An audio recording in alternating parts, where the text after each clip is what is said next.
Hey everyone, my name is Makita. This is my first time making okra stew. It has chicken and shrimps in it and cocoa yam fufu. And it's time to dig in.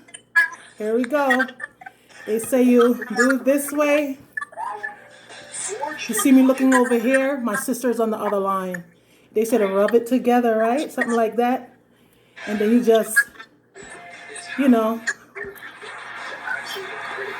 Now, they said to swallow. I'm not into swallowing, really, to tell you the truth. I like chewing my food. I really like chewing my food. But I'll try it. So here we go. And I got some shrimps.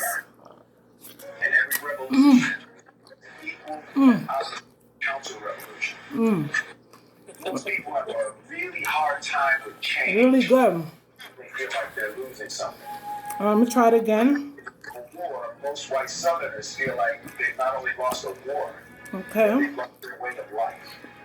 They've been humiliated. Former slaves have now gained legal. Let me try to swallow it.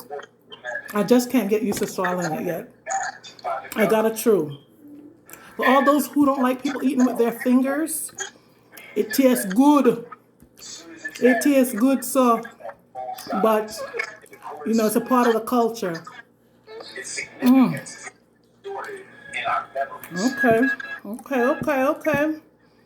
This is good. All right, I'm gonna turn the camera off now because, you know, I need to really get in. Take care, bye.